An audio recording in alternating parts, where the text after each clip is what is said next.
Bienvenue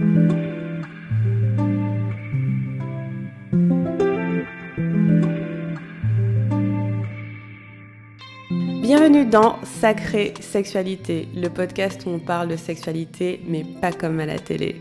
Je m'appelle Livia Quero, je suis écrivaine, je suis coach en sexualité et je suis aussi très fan de comédie romantique. Et tu vois, dans les comédies romantiques, le sexe c'est toujours automatique, fluide, génial et parfait. Et ça ressemble pas trop à la réalité. On ne nous montre pas tous les moments maladroits, compliqués, qui sont durs à naviguer. Et on ne nous montre pas non plus toute la dimension magique, sacrée de la sexualité qui va bien au-delà de mélanger les corps. Eh bien, tu sais quoi, dans ce podcast, c'est exactement ce qu'on va faire. On va parler des choses qui sont un peu compliquées, un peu difficiles et dont personne ne parle jamais. Et en même temps, on va parler de la dimension spirituelle, énergétique de la sexualité qui en fait un outil qui te permet de te reconnecter à qui tu es et qui impacte tous les aspects de ta vie. Je suis très heureuse de t'accueillir dans ce podcast et je te dis à tout de suite pour l'épisode du jour. Hello les amis, je suis très heureuse de vous retrouver en cette nouvelle année. Yay! Honnêtement, j'ai bien senti le passage de 2025 à 2026. J'ai pris le temps d'intégrer, méditer, ralentir et ça m'a fait énormément de bien. Donc je suis heureuse de vous retrouver pour une nouvelle année de Sacrée Sexualité, une nouvelle année dans le podcast. Le podcast a maintenant bientôt 4 ans. Ouh! Et je crois qu'à ce stade, on est à plus de 300 000 écoutes si je me trompe pas. Donc déjà, je veux vous dire merci, bravo d'être là. Et si vous n'êtes pas encore abonné au podcast, je vous invite à le faire. C'est ce qui nous aide le plus à trouver des nouveaux auditeurs. Donc vous pouvez cocher la case suivre sur Apple Podcast ou abonner sur Spotify, ça nous aide énormément. Et bien sûr, partagez ce podcast autour de vous. C'est comme ça qu'il se fait également connaître. En tout cas, je commence 2026 hyper heureuse, hyper énergique. Là, on a repris depuis 2-3 jours et j'avoue, j'ai pas encore vraiment repris mes marques suite à la pause parce que pour une fois, j'ai vraiment ralenti pendant les fêtes. Mais ouais, je me sens trop bien, quoi. J'ai une énergie de ouf, je suis super contente, je suis super optimiste. J'ai appris tellement en 2025, j'ai une superbe vision pour l'année à venir, genre je me sens trop bien. Donc je vous envoie aussi une énorme quantité d'énergie positive pour démarrer l'année. Et ouais, que vous preniez soin de vos corps, soin de vos cœurs. Franchement, je sais pas, je la sens super bien cette année. Et j'ai juste trop hâte de ce qu'on va créer ensemble. Yes! Donc pour cet épisode, je voulais faire un bilan de l'année passée. Je suis quelqu'un qui fait très régulièrement des bilans. J'aime bien analyser les choses parce que je pense que c'est comme ça qu'on grandit, c'est comme ça qu'on apprend. Et parfois on croit qu'on a compris les leçons que la vie veut nous donner, mais tant qu'on s'est pas posé pour vraiment regarder et analyser, je pense qu'on comprend qu'à moitié. Donc moi j'ai fait l'exercice, je l'ai fait pendant les fêtes. Et là avec la reprise, je l'enregistre l'épisode et puis je vais faire un autre épisode sur ma vision pour 2026. Elle est quasiment formée, elle est pas tout à fait formée, j'ai fait un vision board, j'ai écrit mes intentions, mais je sens qu'il y a encore quelque chose qui veulent infuser, donc ça va venir probablement la semaine prochaine, donc ce sera sûrement le prochain épisode après celui-ci. Là, pour cet épisode, on va faire le point et je vais vous transmettre les 3 leçons que m'a apprises 2025. Je pense que j'avais vraiment besoin d'apprendre ces leçons-là et que ça y est. Normalement, tout va bien, c'est intégré, je peux passer à autre chose. Ok, c'est parti. Je vais commencer par le côté pro qui pour moi est mon travail sur la sexualité, n'est-ce pas? Et cette année, j'ai bien prêché la bonne parole sur la sexualité et sur le plaisir. Je suis très fière de moi.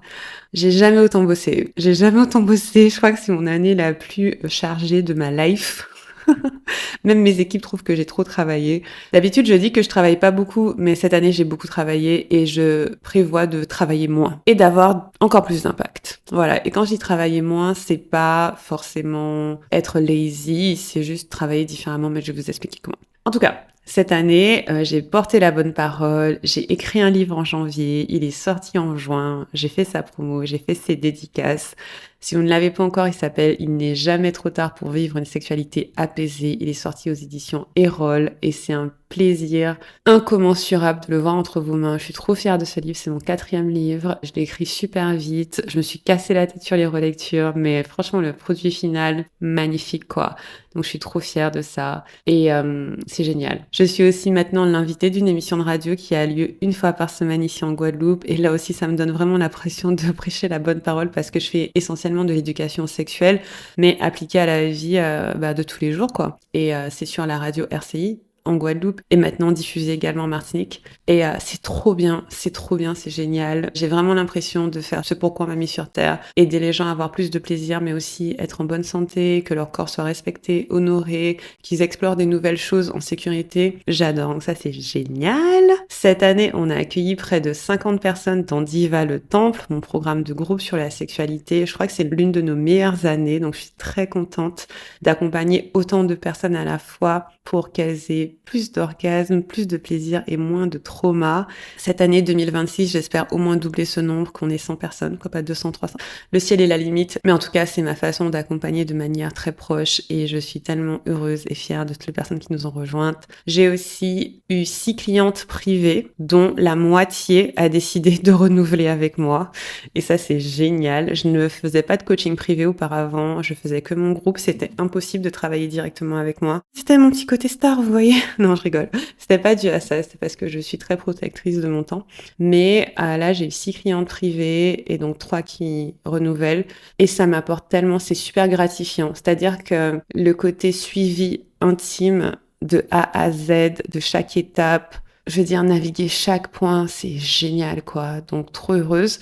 Et là, j'ai du coup des places ouvertes pour encore quelques clients privés. Si vous êtes intéressés, on mettra le lien dans les notes.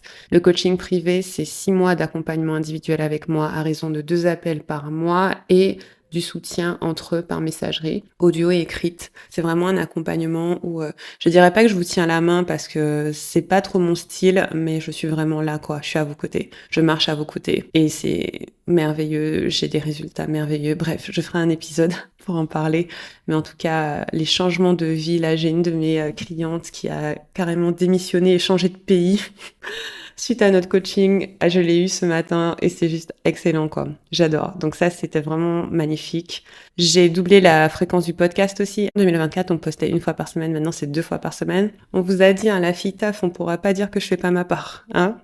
J'ai aussi relancé mon Instagram et c'est officiel, Instagram me kiffe. Enfin, j'avais une espèce de relation amour-haine avec Instagram, mais Instagram m'aime bien, hein. Donc bon, je ne déteste plus Instagram. Est-ce que j'aime Instagram? Peut-être qu'on n'y est pas encore, mais en tout cas, j'apprécie. J'aime porter mon message. Tout ce que je vous ai dit là, c'est porter mon message. Et avec mes clientes, c'est travailler mon message. Donc il y a vraiment 2 niveaux, on va dire. Premier, je prêche la bonne parole. Et deuxième, avec mes clientes, on applique la bonne parole, n'est-ce pas? Et donc c'est merveilleux. C'était une année chargée, intense, plein de bonnes choses, plein de célébrations. Et pourtant, j'étais assez fatiguée. Et la vérité, c'est que je vais pas faire moins que ça cette année. En fait, tout ce que je vous dis là, c'est, je vais maintenir tout ce rythme-là. Je vais pas faire moins. Par contre, une chose qui va changer, c'est que je vais augmenter la capacité de mon système nerveux et m'organiser différemment pour pouvoir faire tout ça sans être fatiguée. Et c'est ça la magie du truc. C'est la magie de votre corps, mais on va en reparler.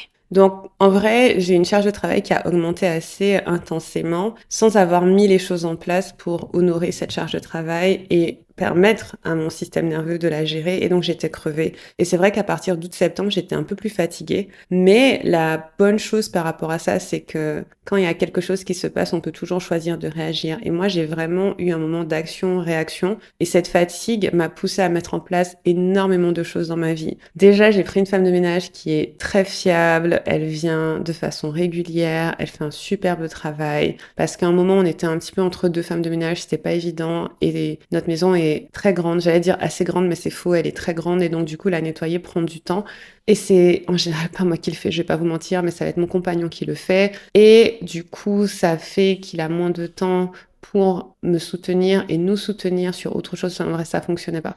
Et donc, du coup, on a trouvé une femme de ménage qui est très régulière, qui est géniale. Elle fait un super boulot. Donc, ça nous a dégagé énormément de temps et de charge mentale. J'ai réalisé mon plus grand rêve, les gars. Mon plus grand rêve. J'en parle depuis des années. J'ai enfin une chef privée. Yes! Ouh, je ne me lasserai jamais de le dire, je ne me lasserai jamais de le dire, je ne me lasserai jamais de le dire, c'est juste génial. J'ai enfin quelqu'un qui me fait à manger sur mesure et qui livre les repas chez moi. Et ces repas sont délicieux. Je ne cuisine plus jamais. Je ne cuisine plus jamais. Les seules fois où je cuisine, c'est des fois je fais un peu à manger pour ma fille parce qu'elle va pas forcément aimer exactement ce qu'on mange. Je ne réfléchis plus à manger, enfin vous imaginez même pas. Peut-être vous imaginez, je ne sais pas. Peut-être que vous avez une chef privée et vous savez de quoi je parle. Mais en tout cas, my God. Oh. Et le truc qui est trop drôle, c'est que quand je vous en parle là, je suis trop contente. Mais la vérité, c'est que la journée, j'y pense pas. C'est devenu ma vie, c'est mon quotidien, c'est ma norme. Et je réalise que dans les faits, c'était censé être comme ça en fait. C'est juste, I love it. I love it so much. Et c'est trop bien parce que du coup, ça affecte ma santé, ma vitalité, mon taux de fer a augmenté parce que je suis généralement assez anémie, mon taux de fer a augmenté, je n'ai plus ces moments où je saute des repas, je mange tout le temps à ma faim, je ne grignote quasiment jamais, pardon. On mange pas dehors, très peu, vraiment parce qu'on a profondément envie, enfin bref, life changing. Et j'ai aussi fait quelque chose que je repoussais depuis très longtemps, j'ai recruté une autre coach dans mon programme, elle s'appelle Mathilde. Yay! D'ailleurs, on a eu un épisode de podcast ensemble, c'est l'épisode 111, vous pouvez l'écouter. Et donc Mathilde, c'est la nouvelle coach du programme et ça fait que grâce à tout ça, je suis en mesure de continuer de faire le travail que je fais, c'est-à-dire prêcher la bonne parole, appliquer avec mes clientes la bonne parole. J'adore. Et j'ai aussi, du coup, changé mon organisation, j'ai mis des meilleurs systèmes en place, changé mes jours de coaching. Enfin bref, j'ai tout réorganisé parce qu'au final, je me suis pas dit, je suis fatiguée, je dois faire moins. C'est pas ce que je me suis dit. Je me suis dit, je suis fatiguée, du coup, je dois me réorganiser de façon à pouvoir tenir l'espace pour tout ce que j'ai à faire, tout en restant chill, tranquille, posée. Par exemple, aujourd'hui, une des choses que je mets vraiment en place, c'est d'écouter mon corps en priorité. C'est ce que j'ai tout le temps à mes clientes. C'est vraiment fondamental dans ce que je fais. Mais là, je l'applique de façon radicale. Là, dans le temple, ce trimestre, le thème, c'est le corps comme oracle. Et ce matin, j'avais rien envie de faire. J'avais rien envie de faire. Et donc, du coup, j'ai rien fait. Je regarde une série. Je regarde Dynamite Kiss sur Netflix. Je suis en retard sur certaines choses, mais c'est pas très grave parce que mon corps, c'est la priorité. Et après, finalement, naturellement, de l'énergie est venue. J'ai même fait un petit sex magic, si vous voulez savoir. Et j'ai fait des petites tâches et j'ai complété des choses que je devais compléter. C'est venu tout seul. Et donc, du coup, je ne le force pas quand il a pas d'élan. Ça, c'est vraiment fondamental et c'est génial. Donc voilà. C'était une année busy, 2025. Mais en tout cas, elle m'a permis de mettre en place pas mal de choses. Du coup, la leçon numéro 1, la meuf elle part tellement, mais j'en suis à la leçon numéro 1. Pour moi, ce que j'ai appris cette année, c'est qu'il faut pas confondre vitesse et précipitation. C'est ce que ma tante me répète tout le temps, et je pense que vous avez déjà entendu dire ça, mais pour moi c'est très important. Si tu veux faire beaucoup, tu dois ralentir, tu dois prendre du recul, tu dois te ressourcer, tu dois prendre soin de toi, tu dois prendre soin de ton corps, c'est indispensable, tu dois te faire aider et tu dois réfléchir, planifier. Tout ce que je fais là, si je veux continuer de l'accomplir, je dois le faire en ayant un corps décontracté. Et ça, je fais un petit plug pour le temple, c'est ce que mon programme aussi permet, d'avoir du plaisir, des orgasmes, résoudre tes traumas, ça permet d'avoir un corps décontracté. Et donc, si on se dit je suis trop occupée pour ralentir, je suis trop occupée pour me ressourcer, je suis trop occupée pour me relaxer, prendre du temps pour moi, c'est qu'on doit vraiment ralentir pour prendre du recul et s'organiser différemment. C'est indispensable. Si on ressent du rush dans le corps, de la précipitation, que les choses sont trop intenses et qu'on n'arrive pas à les gérer, il est nécessaire de faire pause, reculer, réorganiser, observer et voir qu'est-ce qui doit bouger. Et il y a une notion que j'aime beaucoup, c'est celle de Kairos versus Chronos. C'est Kairos, c'est un peu comme Kairos, mais en fait c'est le temps en grec, c'est deux notions du temps. Et le chronos, c'est le temps qu'on connaît, le temps linéaire, c'est le temps de l'horloge. Et le Kairos, c'est la bonne action au bon moment. C'est plus important de faire la bonne action au bon moment que de faire beaucoup de choses qui ne sont pas nécessaires. Et ce qui vous permet de faire la bonne action au bon moment, et donc d'être dans votre Kairos, c'est d'avoir assez de recul, de calme, de sérénité, de plaisir pour observer les choses et avoir de la clarté. Ne pas confondre vitesse et précipitation, toujours faire les choses, toujours faire la bonne action au bon moment, c'est plus important. Et donc du coup, cette année, je ralentis, j'observe, j'organise différemment, mais j'en ferai pas moins, j'en ferai sûrement plus. Mais en étant détendu, ressourcé et calme, ça va être génial. J'ai trop hâte. Et pour vous donner une illustration de ça, c'est que dans mon rush, j'ai pris certaines décisions que j'aurais pas vraiment prises si j'avais pris du recul ou que j'aurais prises différemment. Et on va souvent se dire, je peux pas me permettre de ralentir, je suis à fond, j'y vais, etc. Mais justement, toute l'énergie qu'on met en se disant, je peux pas ralentir, je dois y aller, je dois y aller, je dois y aller. En fait, si on avait pris un peu de recul, on aurait pu la mettre sur autre chose qui aurait rendu les choses plus fluides et qui aurait fonctionné de manière beaucoup plus légère. Donc voilà, ça c'est la leçon numéro 1. Ne pas confondre vitesse et précipitation, faire la bonne action au bon moment. Ok? Et du coup, ralentir, reculer, observer, être ressourcé, prendre du plaisir, c'est indispensable. Leçon numéro 2, qui est retirée de tout ce que je dis, c'est si tu veux une vie douce, fais-toi aider. Ce n'est pas un luxe que de demander de l'aide, ce n'est pas un luxe que de déléguer. Il faut un village pour faire ce qu'on fait. Sauf qu'aujourd'hui, le village, dans beaucoup de cas, se paie. Mais il faut un village. Et moi, ce que j'ai constitué, c'est un village. J'ai un tas de personnes autour de moi qui sont là pour me soutenir, pour que je me concentre sur tout ce que je vous ai dit que je fais, qui est important pour moi et qui est important pour le monde. Et j'adore ça. Il y a quelqu'un qui, quand j'ai partagé que j'avais ma chef privée, m'a dit sur Instagram qu'elle aimerait aussi prendre une chef privée parce qu'elle s'en sort pas avec les repas, mais qu'elle a un peu peur de ce que penseront les gens. Et je peux complètement comprendre ça. Personnellement, c'est pas un truc qui me touche parce que ça fait des années que j'en parle et franchement, personne n'aurait pu me dissuader. Mais je peux comprendre qu'il y a une certaine attente à ce que, surtout quand tu es une femme dans cette société, tu prennes en main les tâches domestiques, même si, elles sont pas alignées avec tes talents, ton plaisir, ton temps, et même si, meuf, t'as plein d'autres trucs à faire, quoi. Je veux dire, la plupart du temps, c'est pas comme si on n'avait pas 10 millions de tâches à faire de base. Et là, il y a vraiment ces restes de patriarcat, de non, mais les femmes, elles font à manger, elles font le ménage. Non, je suis pour une société où chacun est dans ses talents, en fait. Chacun est dans ses talents. Et là, je suis tellement reconnaissante de pouvoir faire ce que je fais. Payer ma chef privée, financer sa vie, financer son business, payer ma femme de ménage, payer ma super nana qui me fait les super ongles. Vraiment, redistribuer cette richesse à des femmes qui font ce qu'elles aiment. Alors, même ma femme de ménage, elle a l'air d'adorer nettoyer. Je la regarde, elle me fait penser à ma mère. Vous connaissez les gens comme ça, ma mère est comme ça, qui adorent nettoyer, qui ont des techniques de nettoyage et tout, qui disent oui, mais en fait, pour tel truc, j'utilise ça. Et je la regarde, je fais waouh, impressionnant. Ma mère est comme ça, ma mère adore nettoyer, j'ai jamais compris, mais bon, chacun a son truc. Bref.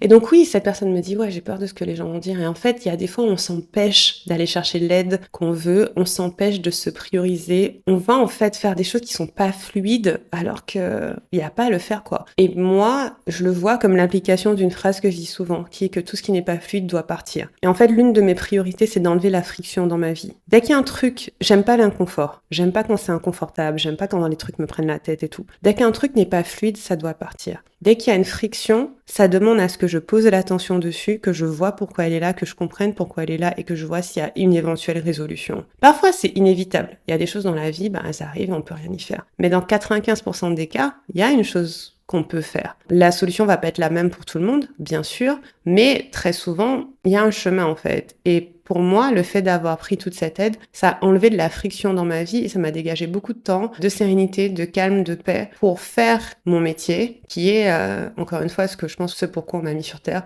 et pour le faire avec encore plus d'énergie. Et de plaisir, parce qu'au final, tout ça, c'est pour que moi, je sois dans mon plaisir et c'est me dire, mon plaisir est important. Mon plaisir est important, votre plaisir est important. C'est fondamental et c'est à partir de ça qu'on va créer des belles choses, qu'on va faire des belles choses, qu'on va avoir des belles vies. D'ailleurs, il y a une money coach qui s'appelle Denise de Phil Thomas que j'aime beaucoup et c'était marrant parce que elle disait que elle, ses premiers investissements, c'est pour la maison. Quand on lui demandait dans quoi elle investissait par rapport à son entreprise et tout, elle disait non, c'est l'aide à la maison. Nounou, chef, femme de ménage, jardinier, tout ce que vous imaginez, parce qu'au final, c'est le double travail qu'on va souvent demander à nous en tant que femmes, qui est pas très logique quand t'as déjà un travail. Bref, t'as capté. En tout cas, demander de l'aide. Si tu veux une vie douce, si tu veux une vie de plaisir, tu dois demander de l'aide, tu dois déléguer. Pour moi, c'est indispensable. Et ça peut commencer par le faire avec ton partenaire, le faire avec ta famille, le faire avec tes amis. Avant d'avoir une chef privée, j'ai demandé à ma mère de nous faire à manger. Elle nous faisait à manger régulièrement. Je mettais dans le congélateur. Tu commences par, c'est nécessaire de pouvoir compter sur les autres, s'appuyer sur les autres, et ce n'est pas égoïste, parce que oui, tu le fais pour ton plaisir, oui, tu le fais pour ton bien-être, mais en fait, ton plaisir et ton bien-être vont cultiver une énergie qui va de toute façon se reverser dans le monde. Donc voilà, je sais que c'est pas toujours facile de prioriser son plaisir et de déléguer le reste, mais je pense sincèrement que c'est indispensable, c'est un non négociable pour 2026. Faites-le. Franchement, faites-le, parce que pour moi, c'est vraiment une question d'allouer son énergie au bon endroit et d'être très intentionnel par rapport à ça. Ça change tout. Ça change votre vie, ça change la vie des autres, c'est merveilleux. Et ensuite, donc tout à l'heure je parlais du pro et mes 2 leçons en pro, maintenant ma vie perso. Maintenant ma vie perso tout va bien. Il y a rien de spécial à dire pour être honnête. C'est juste trop cool, c'est génial. Pour moi c'est vraiment le socle de ma vie. Je regarde mes notes parce que comme ça, de tête, j'ai pas grand-chose à dire à part qu'on est là, que ça va. Donc tout va bien. Pour moi, ma relation, c'est vraiment le socle de ma vie. Ma famille, c'est le socle de ma vie. Avec mon chéri, ça va, c'est top. Il est génial, je l'adore, je le kiffe. Même s'il me taquine à outrance et que franchement, des fois, il me saoule parce qu'il arrête pas de me faire des blagues que je comprends pas de base. Il me dit, mais c'était une blague. Je fais, ouais, mais je sais pas. Je kiffe. On a une super communication. On a eu quelques moments dans l'année où on a ajusté notre communication parce qu'on se comprenait pas.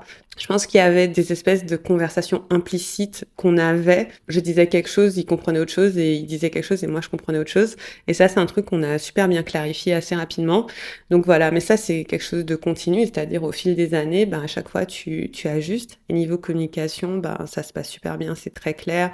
On se connaît mieux également. Je trouve que c'est marrant, là, ça fait 6 ans et demi qu'on est ensemble. Et je dis ça chaque année, mais j'ai l'impression qu'on s'est mis ensemble avant hier. Mais c'est parce que je le découvre tout le temps et je pense qu'on se découvre tout le temps et on apprend tout le temps à se connaître. C'est génial. J'ai l'impression d'avoir un nouveau partenaire à chaque fois. Je trouve ça trop marrant. Et ouais, je sais pas, c'est cool. En fait, j'aime que ma vie personnelle ne soit pas une source de questions. Voilà, tout simplement. J'aime que ma vie personnelle soit simplement bien, quoi. Que je suis en train de réfléchir. Je me dis, est-ce que tout est parfait? C'est pas parfait parce qu'on a des frottements, mais la plupart de nos frottements, c'est banal as fuck. C'est toujours les mêmes problèmes qu'on a. Et moi, parce que je range pas, lui, parce que il a une notion étrange du temps. Voilà, c'est tout. Hein. Franchement, c'est tout le temps pareil. Donc, ouais, parce que je me dis, je vais pas dépeindre une image parfaite, mais c'est pas parfait. Mais c'est juste que, c'est tranquille, quoi. Je sais pas. C'est tranquille. Notre bébé pousse super bien. Oh my god, elle est géniale, elle est épuisante, elle est merveilleuse, elle est tout. Je la kiffe. Ma fille, elle a 2 ans et 3 mois maintenant. Et je sais pas, elle est trop marrante. Si vous suivez un peu mes stories sur Instagram, je la poste pas, mais je partage des trucs qu'elle dit ou bien je l'enregistre en audio.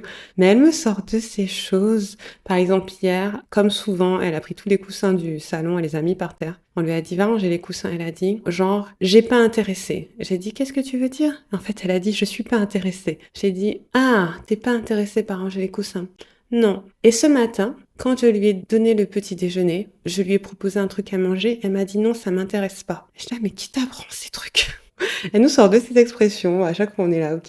C'est une éponge à expression. Son truc à elle, c'est vraiment le langage. Je pense que chaque enfant a un peu son truc et elle, c'est les mots, c'est parler. Alors on se demande de qui elle tient, hein, avec 2 parents qui aiment parler. Bref. Et sinon, je sais pas, j'ai une bonne famille, j'ai des bons amis, j'ai des bons voisins. Tout est cool. Franchement, je me sens vraiment ancrée dans ma vie personnelle. Et c'est comme si j'avais des racines bien profondes qui me permettent de faire beaucoup de choses dans le monde. Et j'adore. C'est ce que j'ai toujours voulu. Hein. Franchement, Livia d'il y a 10 ans, même Diva d'il y a 8 ans, c'est la vie que j'ai là, c'est sa vie de rêve, quoi. Franchement, j'en parlais à je sais pas qui. On pourrait rien me donner contre ça. Je garde ça. Tu m'offres des millions et je perds cette vie de rêve, je vois pas l'intérêt. Je vois pas l'intérêt. Parce que c'est mon socle, c'est ma raison d'être. J'adore, j'adore. Et là, entre parenthèses, l'un de mes projets pour 2026, c'est de vraiment consolider mon futur, mon héritage, ma transmission. Je sais pas, c'est devenu une obsession récemment là, sur le dernier mois. Je vous en parlerai dans un autre épisode, mais en tout cas, ouais, c'est mon socle. C'est génial. Et pour moi, quand ta vie intime, elle est apaisée, elle est reposante, elle est nourrissante, elle est joyeuse, quand vous rigolez, vous faites des blagues, c'est fun, tout le reste se transforme. Et c'est exactement ce que je fais avec mon coaching privé. Pour celles parmi vous qui sont intéressées à être coachées avec moi en individuel, donc vraiment de façon proche, on travaille sur toute votre vie intime pour que ce soit le socle de toute votre vie en général. Et donc on part de la sexualité, on part du plaisir, qu'il soit solo ou à deux, mais on travaille aussi sur la résolution des traumas, on en fait énormément, notamment par rapport aux liens familiaux, par rapport aux anciennes relations, pour ne pas répéter les schémas du passé, etc. Et on construit une vie qui vous fait profondément plaisir, et à partir de ça, quasiment toutes mes clientes, il y a des conséquences sur leur vie pro. Certaines, c'est pas leur sujet, donc on ne l'aborde pas tant que ça, mais je dirais pour 75% d'entre elles, en partant de cette vie intime qui est puissante, ça transforme tout le reste. Donc si vous êtes intéressé par le coaching privé, vous pouvez cliquer sur le lien dans les notes. Je prends peu de clientes, mais en tout cas c'est un plaisir fou d'accompagner à ce niveau-là, cette proximité-là, ce calibre-là, cette finesse finesse-là parce qu'on va dans beaucoup de finesse et dans beaucoup de nuances. Donc si ça vous parle, je serais ravie d'être votre coach pour 2026. Écrivez-moi. Et du coup, ma leçon numéro 3, c'est exactement ça. C'est ta vie intime, c'est ton socle. Pour moi, c'est vraiment ton socle, c'est fondamental. Et ta vie intime, ça peut être aussi ta spiritualité. Moi, cette année, j'ai été très connectée à ma spiritualité. J'ai beaucoup prié à mes ancêtres. Je me suis beaucoup connectée avec la nature. Ça m'a apporté beaucoup de paix et ça m'a fait beaucoup de bien. Niveau sexo, la qualité du sexe, elle est au top. Et 2026, c'est vraiment la fréquence sur laquelle on va bosser. Et franchement, on s'en sort bien pour l'instant.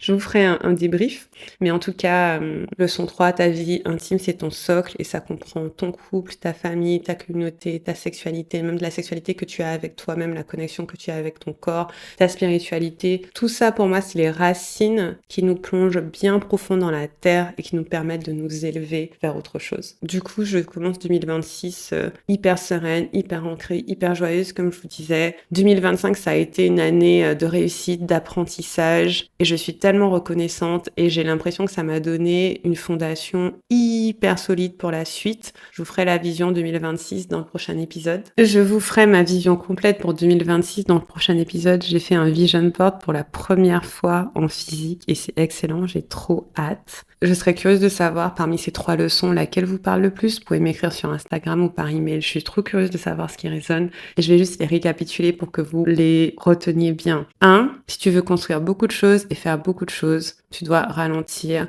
planifier et avoir un système nerveux décontracté. Tu te concentres sur faire les choses au bon moment plutôt que de faire plein de choses tout le temps. Leçon 2, si tu veux plus de plaisir, de douceur dans ta vie, délègue et fais-toi aider. Et leçon 3, ta vie intime et personnelle, que ce soit ton couple, ta sexualité solo, ta famille, ta communauté, ta spiritualité, ton corps, toute cette vie intime, c'est ton socle. Fais-en une priorité en 2026. Vraiment, vraiment, tu verras que ça fera une énorme différence. Et voilà, premier épisode de l'année.